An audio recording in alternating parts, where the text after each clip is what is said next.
Hi, good morning, everyone. It's finally Friday. Happy Friday. It is October 17th, 2025, and it's 1:45 a.m. here in Chicago. So, this video, I'm going to give my opinion or my prediction on Lara versus alimkanuly. I know I could call him Janet Beck, but I like that last name, alimkanuly, so that's what I'm going to call him. So I'm going to give my prediction on that. But before I talk about that, I hear that Layla Ali released a video pretty much giving her take on the whole situation with her and Clarissa Shields and people wanting them to fight and what Clarissa said.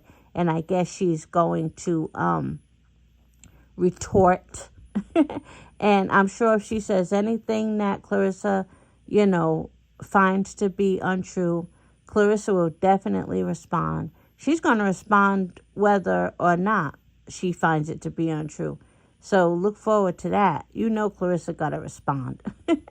And speaking of Clarissa responding, or just Clarissa in general, a lot of people drag her for being desperate for attention and always got something to say.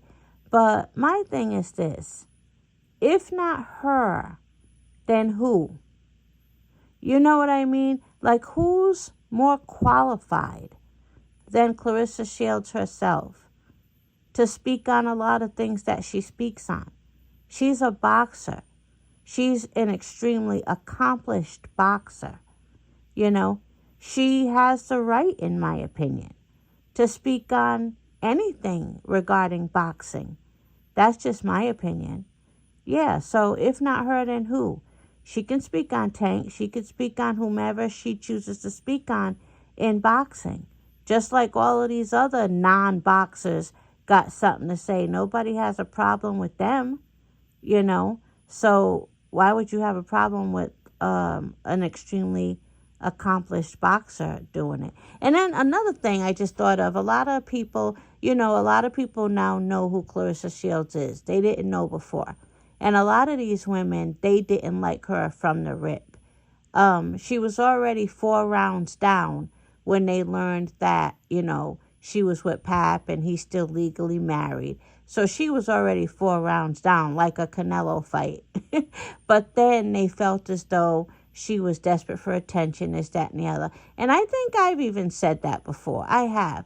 But my opinion changed a little bit because I'm seeing how she really seems to get almost unfairly dragged for, having a lot to say and, things like that. Because my thing is, nobody complains when these other women are doing it or these other women are thirsty for attention. So, get somebody up in the mix who at least has a really strong skill and very talented and very accomplished, because most of these women who get all the accolades and everything and they're always in the limelight, they ain't got no damn talent. They think they do, but they don't really, So if not her, then who? That's how I see it now. Honestly, that's how I see it now. But another thing about Clarissa, she does her live shows on YouTube, and she's just a really nice person. She is. She got a little bit of an attitude only when people have it with her. But if she gets respect, she's very respectful, So, again, if not her, then who? But anyway, I'm definitely going to listen to my girl Layla and hear what Layla has to say. Then I'm sure Clarissa's going to retort and I'm going to hear what Clarissa has to say. So this should be entertaining. This is in the category of boxing entertainment and I'm here for it, So moving on. Let me see what else. Oh, before I get to Lara alimkanuly prediction.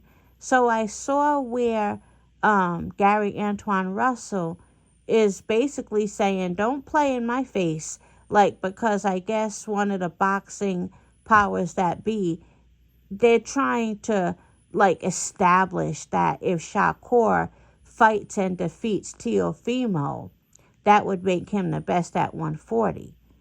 No, no, no, no, no, no, no. I don't like that shit either, Gary. So Gary Antoine Russell was like, I know you fucking lying. Because I didn't like that when the Haney fans tried to do that shit with Haney. Remember the Haney fans? Because you know most of them are full of shit anyway.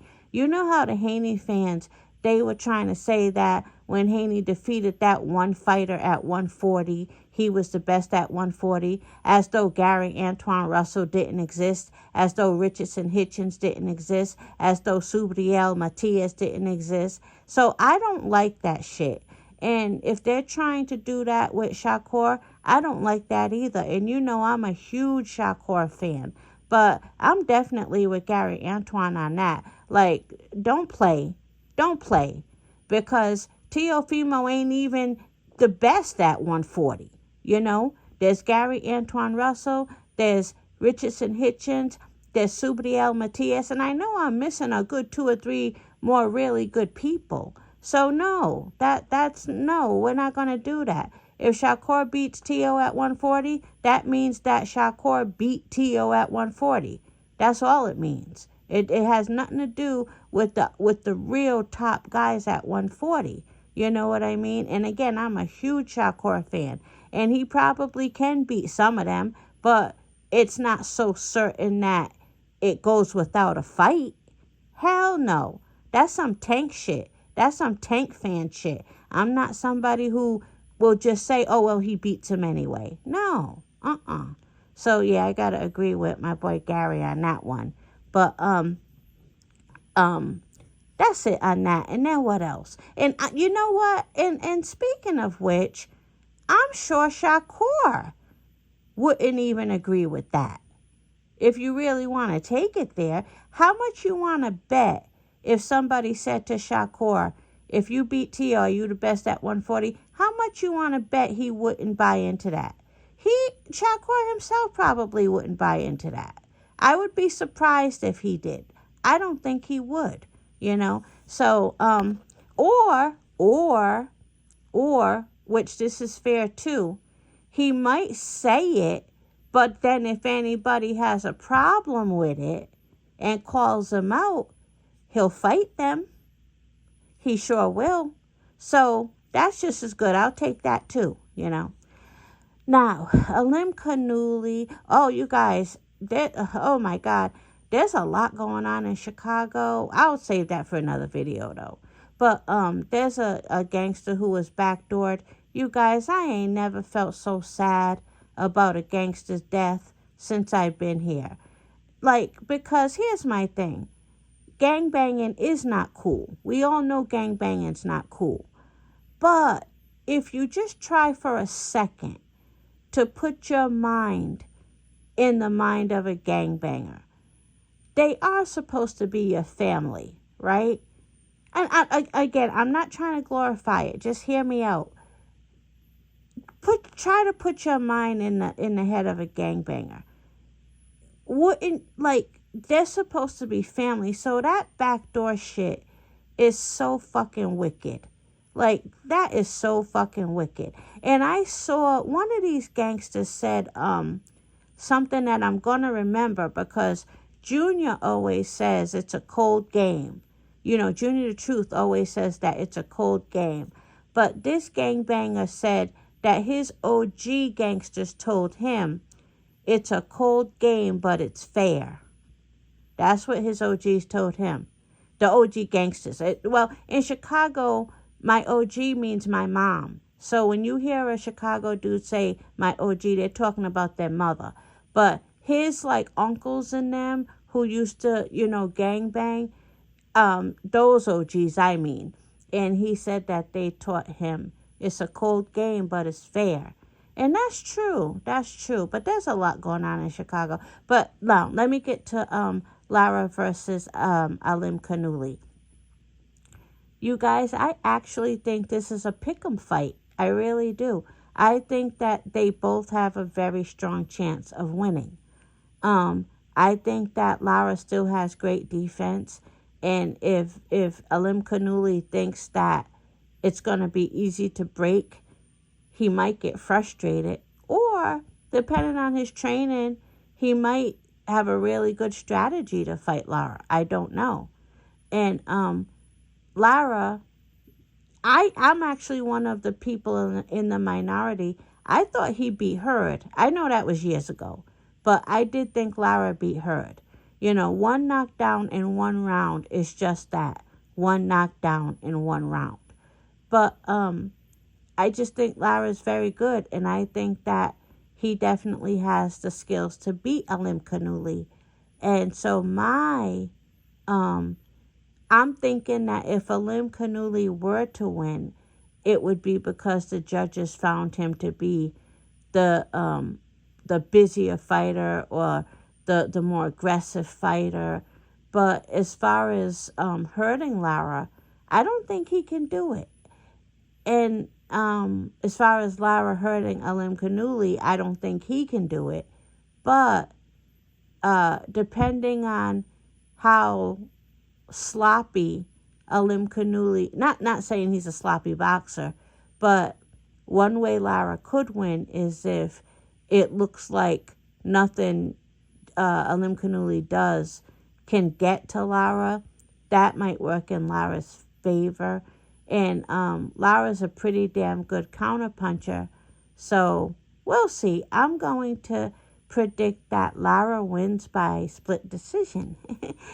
Go Lara, go Lara, go Lara. So that's exciting. Oh my God, Lara will be unified at 160 if he wins this fight. And then you know what that means. Oh, well, no, never mind. Damn. Andre ain't got no belt at 160. But yeah, Lara would be unified at 160 because alimkanuly has 2 belts. And so then if Lara is unified, oh my God, you guys, can you imagine us getting a Lara versus Bud fight? That would be crazy.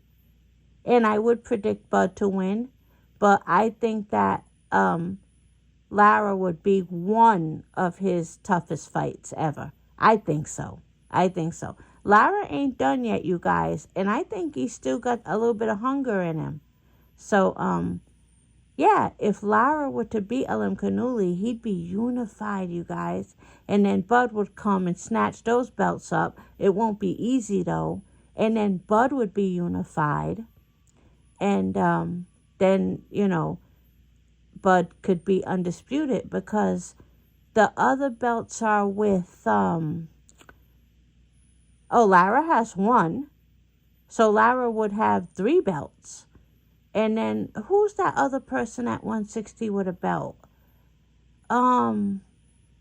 Shit, I should know this. Is it Adamas?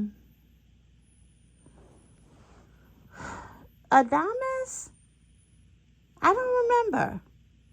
But anyway, go Lara, go Lara, go Lara. And that's all. Have a good day, everyone.